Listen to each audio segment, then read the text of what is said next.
Les forces spéciales somaliennes patrouillent dans une ville côtière de la région de Bas-Shabelle plusieurs mois après l'avoir prise au groupe militant Al-Shabaab.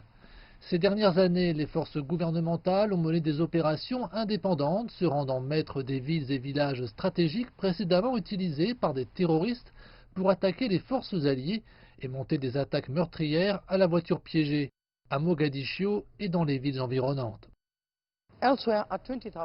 Ailleurs, une force multinationale de maintien de la paix de 20 000 hommes, connue sous le nom d'AMISOM, opérant dans le pays depuis 2007, a progressivement transféré la responsabilité de la sécurité aux forces somaliennes, après avoir aidé les autorités à repousser un groupe d'insurgés qui contrôlait autrefois plus de la moitié du pays. Hussein Sheikh Ali est un ancien conseiller à la sécurité nationale du président somalien. Il affirme que le processus de transition a été lent et n'a pas été mis en œuvre de façon efficace.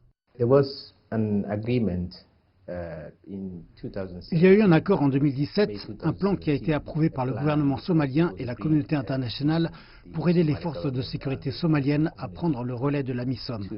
Ce programme, appelé plan de transition, était un plan de transition conditionnel. Ce plan de transition n'a pas eu lieu comme prévu. En conséquence, depuis 2019, la sortie de l'AMISOM n'a toujours pas eu lieu et les choses sont restées inchangées. La force de l'Union africaine a cédé plusieurs bases d'opérations avancées aux forces gouvernementales. Cette base militaire à la périphérie de Mogadiscio était sous la mission de l'Union africaine depuis plusieurs années. Elle a joué un rôle crucial dans l'éviction du groupe affilié à Al-Qaïda à Mogadiscio il y a 8 ans. Le long de la frontière du pays avec le Kenya, des unités de l'armée ont été déployées pour renforcer la sécurité. Les militaires ont été invités à accentuer la pression sur le groupe avant les élections prévues le mois prochain. J'exhorte les forces de sécurité à travailler en étroite collaboration avec la population. Nous nous dirigeons vers des élections générales et la sécurité est de la plus haute importance. La sécurité du pays reste la priorité principale et nous devons tous jouer un rôle en veillant à ce que personne ne perturbe notre stabilité. Sur le plan politique, le nouveau Premier ministre a nommé le mois dernier un nouveau ministre de la Défense, dont la tâche essentielle consistera à mettre en œuvre le plan de transition existant.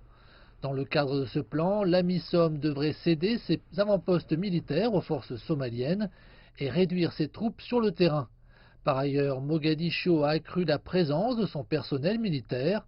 Certains pays comme la Turquie entraînent des centaines de soldats dans cette académie militaire de la capitale somalienne, alors que les autorités somaliennes se préparent à une sortie du pays progressive de l'AMISOM dans les années à venir.